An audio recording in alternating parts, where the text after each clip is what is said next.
Pertemuan LGBT ASEAN direlokasi dari Indonesia. Bebas murni, Anas Urbaningrum siap pimpin PKN. RUU Kesehatan disahkan. Mari kita rangkum 3 berita tersebut di Nalar Highlight bersama aku, Regina Jessica. Pertemuan LGBT ASEAN direlokasi dari Indonesia.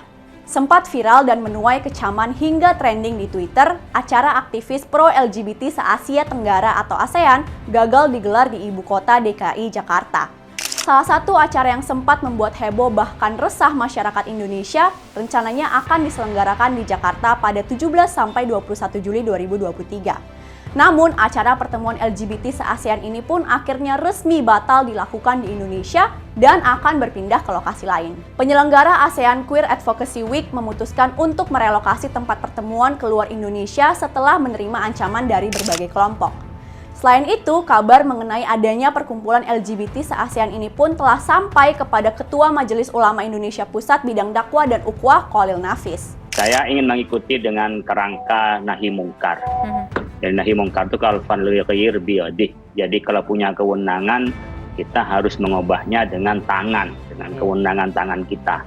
Karena MUI tidak punya kewenangan, maka level kedua kemungkaran kita yaghair bilisanih, dengan lisan, dengan omongan. Maka saya men-tweet, saya menyampaikan, begitu juga pimpinan-pimpinan yang lain menyampaikan, tentu meminta kepada pihak terkait yang berwenang untuk menggagalkan, berwenang untuk memberi izin, yaitu pemerintah dan aparat untuk tidak mengizinkan. Terkait hal tersebut, Khalil Nafis dengan tegas menolak adanya kampanye dari perbuatan menyimpang, khususnya bila dilakukan di DKI Jakarta. Kami tolak adalah semua bentuk penyimpangan itu kemudian diakomodir dan dikampanyekan. Kalau ini digelar di Jakarta, pasti akan rusuh sih. Bebas murni, Anas Urbaningrum siap pimpin PKN. Pada Senin 10 Juli, Anas telah bebas murni dari hukuman tindak pidana korupsinya. Sebelumnya, dia sempat mendekam di penjara atas kasus korupsi proyek di Hambalang, Bogor, Jawa Barat. Partai Kebangkitan Nusantara akan menggelar musyawarah nasional luar biasa di Jakarta pada 14-16 Juli 2023. Ketua Umum PKN Igede Pasek Suardika mengatakan agenda Munaslup menetapkan Anas Urbaningrum sebagai Ketua Umum untuk menggantikan dirinya. Menurut Wakil Ketua Umum PKN Geri Hakubun, Munaslup memang dirancang sejak lama untuk menetapkan Anas Urbaningrum sebagai Ketua Umum setelah Anas berstatus bebas murni. Mengingat talenta politik yang dimiliki Anas, Pasek menyebut keterlibatan bekas Ketua Umum Partai Demokrat itu di partai politik jadi hal yang menarik. Menurut Pasek, target-target kepartaian bakal lebih cepat dicapai jika dipimpin oleh Anas yang dinilainya berdarah dingin. Gimana tanggapan kalian? RUU Kesehatan disahkan. Pemerintah bersama DPR secara resmi menyepakati rancangan Undang-Undang Kesehatan menjadi undang-undang. Sempat diwarnai penolakan dari 2 fraksi, namun mayoritas fraksi lainnya menyatakan setuju. Mayoritas fraksi di DPR yaitu PDIP, Golkar, Gerindra, PKB, PPP, dan PAN menyetujui pengesahan RUU Kesehatan ini.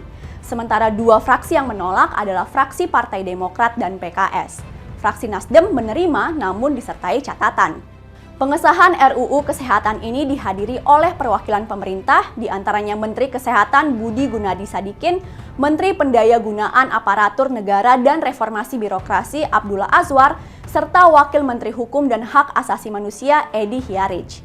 Budi Gunadi menyatakan pandemi COVID-19 telah membuka mata kita semua akan banyaknya perbaikan yang harus dikerjakan dalam bidang kesehatan. Itulah sebabnya mengapa transformasi kesehatan amat diperlukan. Pandemi COVID-19 membuka mata kita akan banyaknya perbaikan yang harus dikerjakan dalam bidang kesehatan, dan itulah sebabnya kenapa transformasi kesehatan amat diperlukan.